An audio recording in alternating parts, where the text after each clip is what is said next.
எவ்வளவு இந்துக்களை வெட்டி கொண்டாங்க. அதிகமாக பாதிக்கப்பட்டது வட இந்தியா. அதனால்தான் பிஜேபி இன்னைக்கு தலையில் தூக்கி வச்சு கொண்டாடுறான். ஏன்னா இந்துக்களுக்கான கட்சி எதுவுமே இல்லை எங்களுக்கு. எங்களை கொன்று குவித்தார்கள், எங்களை சாகடித்தார்கள் முகலாய மன்னர்களும் இந்த கிறிஸ்தவ நம்ம இந்த கிழக்கிந்திய கம்பெனியும் இந்தியாவை நாசமாக்கியது தென்னகத்துல கிடையாது, வட இந்தியாவில். அதனால தான் அந்த நன்றி கடனாக இன்னைக்கு பாஜக கிட்ட இன்னைக்கு இவ்வளவு வட இந்தியர்கள் விழுந்து கிடக்கிறார்கள், இவ்வளவு நன்றி கடனோடு இருக்கிறார்கள். சொன்னா அதற்கு காரணம் எங்களை காப்பாற்றக்கூடிய ஒரே கட்சி பாரதிய ஜனதா கட்சி மட்டும்தான். அதைத்தான் நாங்க சொல்றோம். ஏன்னா நீங்க பாதிக்கப்படல முகலாய மன்னர்களாலேயோ அல்லது வந்துட்டு கிழக்கிந்திய கம்பெனியால நீங்க பாதிக்கப்படல, தென்னிந்தியா பாதிக்கப்படல, இன்னைக்கு இங்க கோயில் இடிக்கப்படல.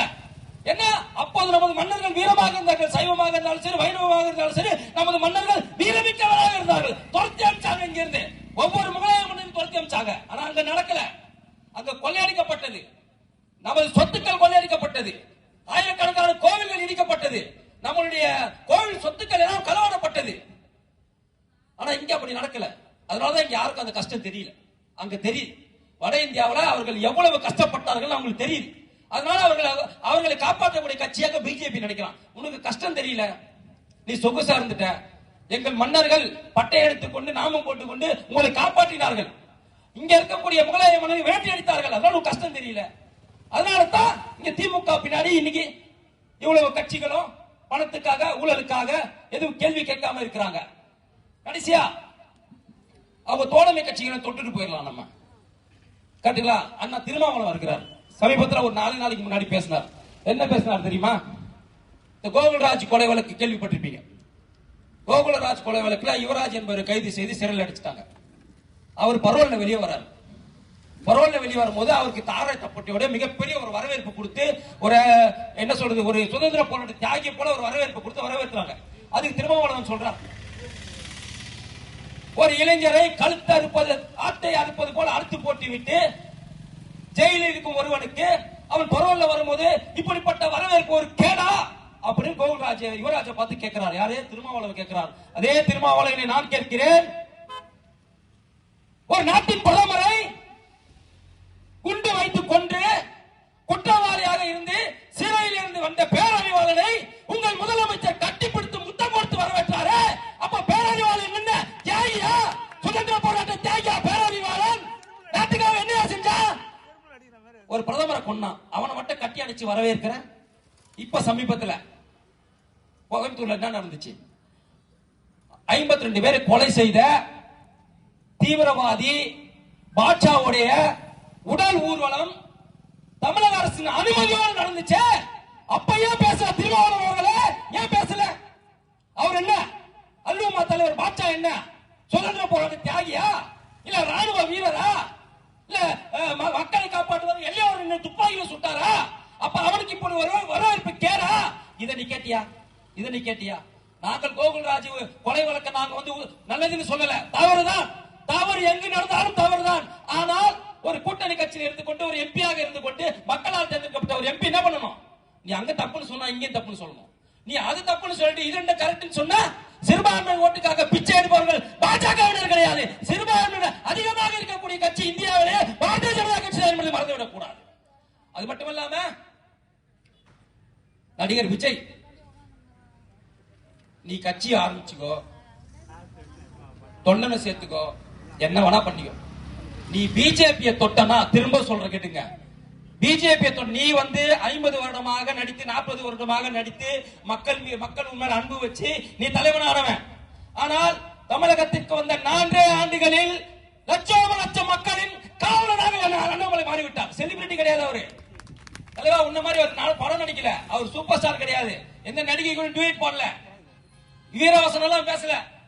சினிமால மக்கள் முன்னால் நின்று மக்களுக்காக குரல் கொடுத்ததன் காரணமாக இன்னைக்கு நீ போனா எவ்வளவு கூட்டம் கூடுதோ அதை விட எங்கள் அண்ணாமலை போனா 3 மடங்கு கூட்டம் கூடுதுன்னு சொன்னா அவன் தான் தலைவன். களத்துல இறங்கி வேலை செய்யணும். நீ களத்துல இறங்கல, நீ இன்னும் கூட பனையூர்ல அரசியல் பண்ணிட்டு இருக்க. நீ நினைக்கிறியா நான் அடுத்த முதல்வர்? நீ நினைக்கிறியா? உன் குழந்தைகள் கட்சி, உன் கட்சி 17 வயசு கீழே இருக்கிறவங்க அதிகமான ஓட்டரா இருக்கான். அவன் ஓட்டே கிடையாது. யாருக்கு? விஜயோட கட்சி 17 வயசு கீழே அதிகமா இருக்கிறான். 18 வயசு மேல இருக்கிற இளைஞர்கள் பாஜக பின்னாடி இருக்கிற அந்த அறிவு கட்ட கூ முட்டையே பாஜக பின்னாடி இருக்கிறான். முதல்ல தெரிஞ்சுக்க. நிர்மலா சீதாராமன் பார்த்து நீ கேள்வி கேட்கிற, தமிழகத்துல 8 முறை கிட்டத்தட்ட தமிழகத்துல இருந்து 8 முறை நிதியமைச்சராக 8 முறை நமக்கு பட்ஜெட்டை கொடுத்த நிர்மலா சீதாராமனை பார்த்து நீங்க கேக்குறீங்க பட்ஜெட்ல ஜிஎஸ்டி பத்தி எதுவுமே இல்லையா? தற்குறி முட்டாளே, தற்குறி முட்டாளே. ஜிஎஸ்டி என்பது வேறு, பட்ஜெட் என்பது வேறு. இது கூட தெரியாத ஒரு காமன் சென்ஸ் இல்லாத நீ எல்லாம் ஒரு கட்சியின் தலைவனாகி நாட்டை உங்க கையில கொடுத்தா என்னடா நடக்கும்? பட்ஜெட் வேறு, ஜிஎஸ்டி வேறு. இது கூட உங்களுக்கு தெரியல. இந்த பொது அறிவு கூட இந்த விஜய்க்கு இல்ல. கொஞ்ச நாளைக்கு முன்னாடி ஒரு காரை இறக்குமதி பண்றாரு விஜய். நீ யோகியம் தானே, மக்கள் நல்ல செய்யணும் தானே வர்ற. அப்ப நீ இதுக்கு முன்னாடி யோகியம் தான் வந்திருப்ப. ஒரு காரை ஒரு ஃபாரின்ல இருந்து நம்ம ஒரு காரை இறக்குமதி பண்றோம்னா 100% வரி கட்டணும். 10 கோடி ரூபாய் காருனாக்கா 10 கோடி வரி கட்டணும். இதான் ரூல்ஸ். நீ சொகுசு காரை இறக்குமதி பண்ணல. இவர் என்ன பண்றாரு, கோர்ட்ல போறாரு. என்னால வரி கட்ட முடியாது, எனக்கு விலக்கு கொடுங்கன்னு கேட்கிறாரு கோர்ட்ல போய். ஏண்டா நீ யார்? நீ சுதந்திர போட்ட தியாகியா, ராணுவ வீரனா, பத்மஸ்ரீ அவார்டு வாங்கணும்னா நீ யாரு? நீ உனக்கு எதுக்கு வரி விலக்கு கொடுக்கணும்? நீ இல்ல மக்களுக்காக நீ என்ன பண்ண? ஏதாவது உண்ணாவிரதம் இருந்தியா? என்ன பண்ண நீ உனக்கு வரி விலக்கு கேட்கிற? அதான் கோர்ட் சொல்லுச்சு. கோர்ட் என்ன தெரியுமா சொல்லுச்சு? 15 நாள் டைம், அதுக்குள்ள 41 லட்சம் நீ வரி கட்டினா ஜெயில இருப்பணிச்சு. பயந்து போய் வரியை கட்டிட்டு உலக வந்து கொண்டு கூட விஜய் எங்கள் அண்ணாமலையை பார்த்து பேசுவதும், நிர்மலா சீதாராமன் அவர்களை பார்த்து பேசுவதும், மோடியை பார்த்து பேசுவதும், எச்சரிக்கிறோம் உன்னை விஜய் அவர்களே, உங்களை எச்சரிக்கிறோம். நீ திமுக கிட்ட சண்டை போறியா போட்டுக்க. திமுக கும்படி பூண்டிய தாண்டா திமுக கிடையாது. ஆனால் பாஜக என்பது அப்படி கிடையாது. உலகின் மிகப்பெரிய ஒரு சக்தி வாய்ந்த 13 கோடி தொண்டர்களை கொண்ட கட்சி. பார்த்து எங்கேயுமே போக முடியாது. இந்தியாவுக்குள்ள எங்கேயுமே, உலக நாடுகள் எங்கேயுமே போக முடியாது. உலக நாடு பூரா பாஜக காரன் இருக்கிறான். பார்த்து பேசணும். நீ இப்ப ஜனநாயகம் ஒரு படம் நினைக்கிறியா? நீ தமிழ் தமிழ் பேசுறியா? ஜனநாயகம் என்ற வார்த்தை என்னடா வார்த்தை? சமஸ்கிருத வார்த்தை. தமிழ்ல பேர் வைக்க வக்கு இல்ல உனக்கு. உன் பேரே தமிழ் கேட்கிற. தமிழகத்தை எல்லோரும் விருப்பப்படுறாங்கன்னு சொல்ற 56 லட்சம் மாணவன் மும்மொழி கேட்கறான்டா. மீதி 52 லட்சம் மாணவன் இருக்கிறான். ஆனா அவனால படிக்க முடியல. ஏன்னா வசதி இல்ல. பிரைவேட் ஸ்கூல்ல சேர்ந்து படிப்பதற்கு வசதி இல்ல. அவனுக்கு விருப்பம் தான். எந்த தாயாவது, எந்த தந்தையாவது, எந்த பெற்றோராவது தனது மகன் 2 மொழி படிச்சா போதும், 4 மொழி 5 மொழி கத்துக்க கூடாது நினைப்பாங்களா? இது என்ன 1967? இன்னைக்கு இருக்கக்கூடிய காலகட்டத்தில் தன்னுடைய மகன் அறிவாளியாக இருக்கணும், ஆக சிறந்தவனாக இருக்கணும், 10 மொழி கத்துக்கணும் தான் பெற்றோர் நினைப்பான். எந்த பெற்றோராவது 2 மொழி இருந்தா போதும் நினைப்பானா? நாம சிந்திக்கணும். அப்படி என்றால் தமிழகத்தில் இன்றைய நிலைமை என்னன்னா, தமிழக மக்கள் ஆசைப்படுவது மும்மொழி. திரும்பவும் நான் சொல்றேன், இந்தி யாரும் சொல்லல.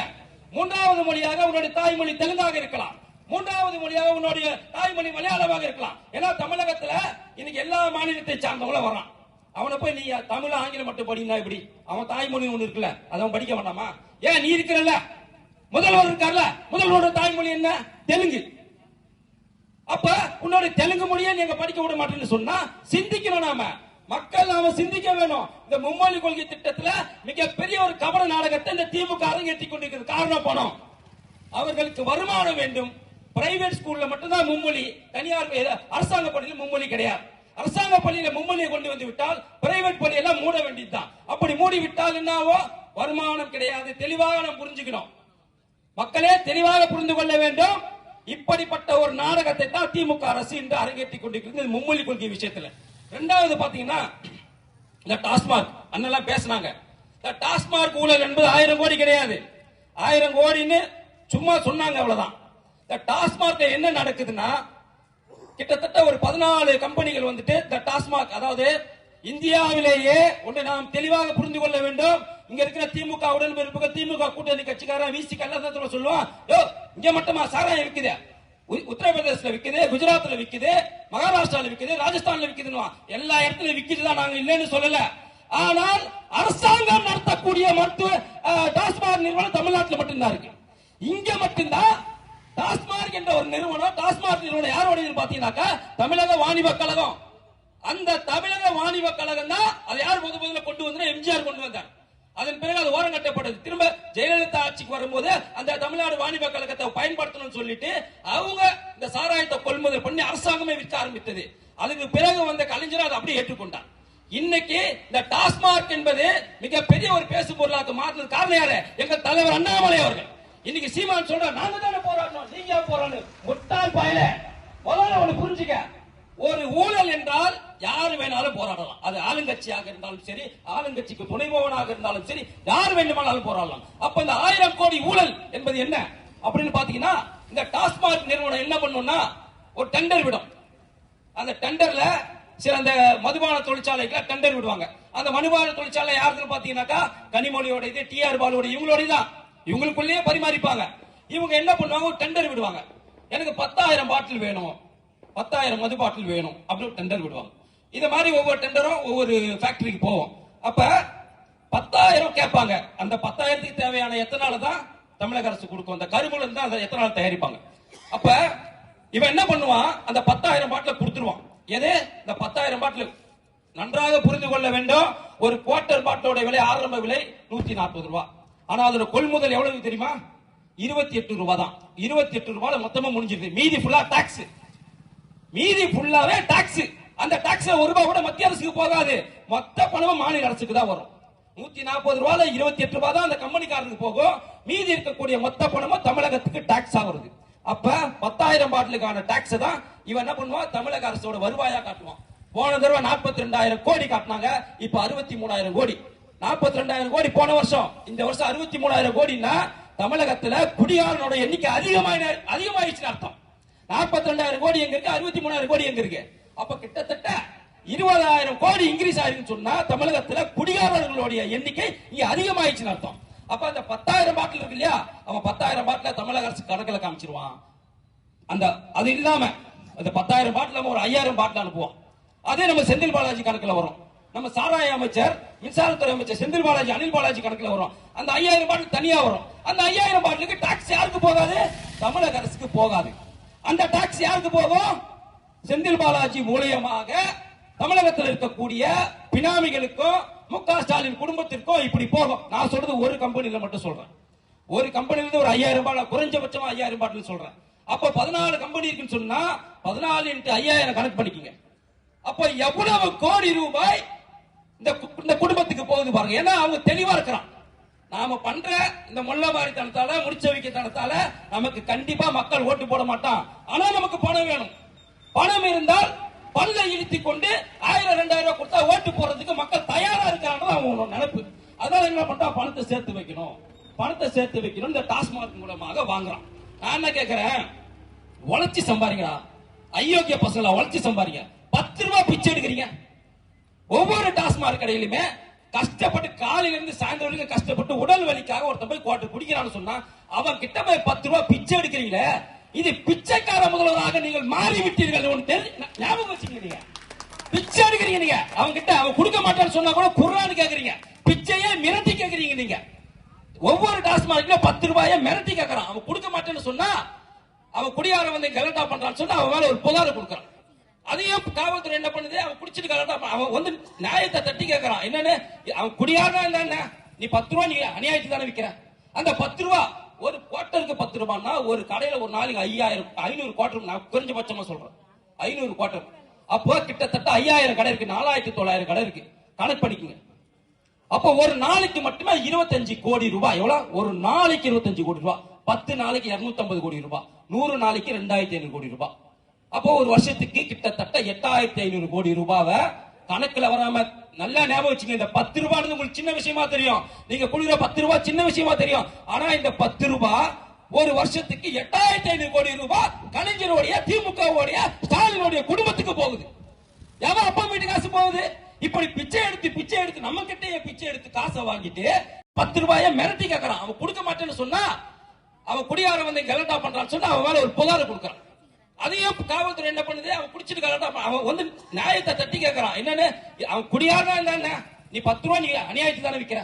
அந்த 10 ரூபாய் ஒரு குவார்டருக்கு 10 ரூபாய்னா ஒரு கடையில ஒரு நாளைக்கு 500 குவார்டர், நான் குறைஞ்சபட்சமா சொல்றேன் 500 குவார்டர். அப்போ கிட்டத்தட்ட 5,000 கடை இருக்கு, 4,900 கடை இருக்கு, கணக்கு பண்ணிக்கங்க. அப்போ ஒரு நாளைக்கு மட்டுமே 25 கோடி ரூபாய். எவ்வளவு, ஒரு நாளைக்கு 25 கோடி ரூபாய். 10 நாளைக்கு 250 கோடி ரூபாய், 100 நாளைக்கு 2,500 கோடி ரூபாய். அப்போ ஒரு வருஷத்துக்கு கிட்டத்தட்ட 8,500 கோடி ரூபாவை கணக்குல வராம நல்லா ஞாபகம் வச்சுங்க. இந்த 10 ரூபாய் உங்களுக்கு சின்ன விஷயமா தெரியும், நீங்க கொடுக்குற 10 ரூபாய் சின்ன விஷயமா தெரியும். ஆனா இந்த 10 ரூபாய் ஒரு வருஷத்துக்கு 8,500 கோடி ரூபாய் கலைஞருடைய, திமுகவுடைய, ஸ்டாலினுடைய குடும்பத்துக்கு போகுது. எவன் அப்பா வீட்டு காசு போகுது. இப்படி பிச்சை எடுத்து நம்ம கிட்டே பிச்சை எடுத்து காசை வாங்கிட்டு நமக்கே ஓட்டுக்கு காசு கொடுக்குறான்னு சொன்னா அவங்க ஓட்டு கேட்க வந்தா நீங்க என்ன பண்ணணும்? செருப்பால் அடிச்சு வெளியே துரத்த வேண்டாமா? ஏண்டா ஏன் காசை வாங்கி எனக்கே நீ கொடுக்குற, என்கிட்ட பிச்சை எடுத்த காசு எடுத்து வந்து நீ எனக்கு கொடுக்குறன்னு சொன்னாம செருப்பால் அடிச்சு வெளியே துரத்த வேண்டாமா? திமுக எவனாச்சும் ஓட்டு கேட்க வந்தா கேள்வி கேளுங்க. நீங்க எதுக்குடா 10 ரூபாய் எடுக்கிறீங்கன்னு கேள்வி கேளுங்க. கேள்வியை கேட்டு அப்புறம் ஓட்டுக்கு பதில் சொல்லிட்டு ஓட்டு கேள்றான்னு சொல்லுங்க.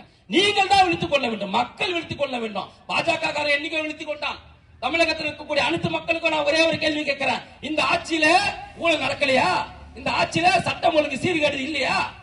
ஏகப்பட்ட, அதாவது ஒரு நாளைக்கு கற்பழிப்புன்னு பாத்தீங்கன்னா கிட்டத்தட்ட ஆயிரக்கணக்கான கற்பழிப்பு நடக்குது. போக்சோ வழக்கு இந்த ஆட்சியில மட்டும்தாங்க போக்சோ வழக்கு இவ்வளவு அதிகமாக இருக்கிறது. அடுத்து மூன்றாவது பாத்தீங்கன்னா 3 விஷயம் தான் இன்னைக்கு தமிழகத்தில் ஓடிட்டு இருக்கு. அடுத்து மூன்றாவது கடைசி விஷயம் பேசி முடிச்சோம். தொகுதி மறுவரை. இந்த தொகுதி மறுவரை பார்லிமெண்ட்ல அமித்ஷா உள்துறை அமைச்சர் அவர்தான் அறிவிச்சிருக்கணும். என்னன்னு, நாங்க தொகுதி மறுவரை பண்ண போறோம், நாங்க மக்கள் தொகை கணக்கெடுக்க நடக்க போறோம். யார் சொல்லணும்? மத்திய அமைச்சர் சொல்லியிருக்கணும். அவரு சொல்லல, பிரைம் மினிஸ்டரும் சொல்லல. இப்படி யாருமே சொல்லாத ஒரு விஷயத்த முந்திரி கொட்டத்தனமா முந்திக்கிட்டு போயிட்டு தொகுதியை நமக்கு குறைச்சிருவாங்க, நார்த்ல தொகுதி ஏறிடும். என்னடா இது? யாரு உங்ககிட்ட சொன்னா? ஸ்டாலினை கூப்பிட்டு பிரதமர் சொன்னாரா, நான் தொகுதி மறுவரை பண்ண போறேன், நீ இப்பயே உசாராச்சுன்னு சொன்னாரா? இல்ல உங்களுக்கு சோனியா காந்தி கூப்பிட்டு சொன்னாங்களா? ராகுல் காந்தி கூப்பிட்டு சொன்னாரா? வெக்கமா இல்ல? முந்திரி கொட்டத்தனமா முந்திக்கிட்டு எதுக்கு இந்த வேலையை செய்யற நீ? இதுக்கு வரோம் யாரு? 4 முதல் மந்திரிங்க வரோம். நான் கேட்கிறேன் ஸ்டாலின் அவர்களே, நீங்க பினராயி விஜயனை கூப்பிடுறீங்க, இங்க இருக்கிற ஒரு 4 அமைச்சர் அனுப்புறீங்க, எதுக்கு? தொகுதி மறுவரைக்கு நம்ம ஒரு கூட்டுக்குழு வைக்கணும், நீங்க தமிழ்நாட்டுக்கு வான்னு கூப்பிடுற ஸ்டாலின் அவர்களே, மருத்துவ கழிவை யார் கொண்டா? தமிழகத்தை ஒரு குப்பை காடு மாநிலமாக மாற்றிக் கொண்டிருப்பது அண்டை மாநிலமான கேரளா. டெய்லி டன்னு கணக்கில் இங்க கொட்டான். அப்போ ஒரு குழு அனுப்ப வேண்டியதானே அந்த முதல்வரை பாக்குறதுக்கு? ஐயா, உங்களுடைய கழிவுகள் எங்க மாநிலத்தில் கொட்டப்படுகிறது, அதை தடுத்து நிறுத்துங்கன்னு இங்க இருந்து ஒரு அமைச்சர் குழு அனுப்பி கேட்க வேண்டியதானே? ஏன் கேட்கல? ஏன்னா அது மக்கள் பிரச்சனை, அவர் கேட்க மாட்டார். ஆனா தொகுதி மறுவரை குடும்ப பிரச்சனை. தனக்கு எத்தனை தொகுதி வேணும், கூட்டணி கூட எத்தனை தொகுதி வேணும், எத்தனை தொகுதி ஜெயிச்சா எவ்வளவு பணம் கிடைக்கும், இதைத்தான் சுயநலமாக சிந்திக்கிறார். நான் கேட்கிறேன், நீ ஒரு கூட்டுக்குழு இங்க ஏற்பாடு பண்ணிட்டாங்க, இங்க இருந்து ஒரு குழு அமைச்சர்ல அவங்க கூட்டு வரதுக்கு. அதே போல எங்க குப்பை கொட்டாதுன்னு சொல்லி குழு அனுப்ப வேண்டியதானே? ஏன் அனுப்பல? இங்க கர்நாடகாவுக்கு ஒரு குழு அனுப்புறாரு ஒரு அமைச்சர் தலைமையில. போய் டி கே சிவகுமாரை கூட்டுவாங்க கலந்து. அவர் கூப்பிட்டு சீதாராமையாவை, ஆனா அவர் வரல. இங்க டி கே சிவகுமார் வராரு. டி கே சிவகுமார் யார் தெரியுமா? அங்க கர்நாடகா ஆட்சி அமைந்த உடனே தமிழகத்திற்கு ஒரு சொட்டு நீர் கூட தரமாட்டேன் என்று சொன்னவர் டி கே சிவகுமார். கர்நாடகத்தில் மேகதாதுவில அணையை கட்டிய தீர்வேன் என்று இன்னும் கூட பட்ஜெட்ல நிதி ஒதுக்குனது யாரு? இந்த டி கே சிவகுமார். அவருக்கு ஒரு குழு அமைச்சு நீ தமிழ்நாட்டுக்கு வான்னு சொல்றன்னா, ஏன் ஒரு குழுவை நீ அப்ப அனுப்ப வேண்டியதானே? மேகதாது அணை கட்டாதீங்க, எங்களுக்கு காவிரில இருந்து கரெக்டான தண்ணியை கொடுங்கன்னு ஒரு அமைச்சர் குழு அனுப்ப வேண்டியதானே? அப்பெல்லாம் அனுப்பாம இப்ப உனக்கு சுயநலமா வேணுன்றதுக்காக மட்டும் ஒரு குழு அமைச்சு அவங்களை வர வைக்கிறேன்னு சொன்னா, மக்கள் நீங்கள் சிந்திக்க வேணும். எப்படிப்பட்ட ஒரு கவன நாடகம் பாருங்க இந்த 3 விஷயத்திலுமே.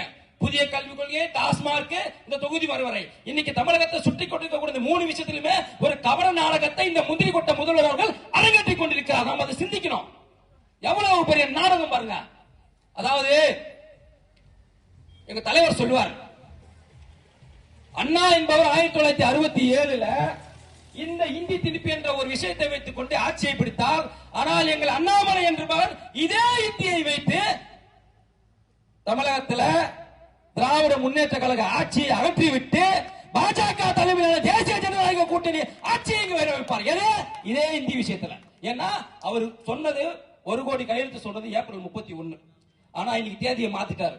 மார்ச் 31க்குள்ளே அது முடிந்துவிடும். ஏன்னா இன்னைக்கு 25 லட்சம் தாண்டி போயிட்டு இருக்கு. அப்படின்னு எவ்வளவு ஒரு நம்பிக்கை பாருங்க மக்கள் மேல, தமிழக மக்கள் மேல தலைவர் அண்ணாமலைக்கு எவ்வளவு நம்பிக்கை பாருங்க. மார்ச்சுக்குள்ளேயே முடிஞ்சிடும் 1 கோடி கையெழுத்து. மக்கள் விருப்பப்பட்டு கையெழுத்து போடுறாங்க இந்த விஷயத்தில்.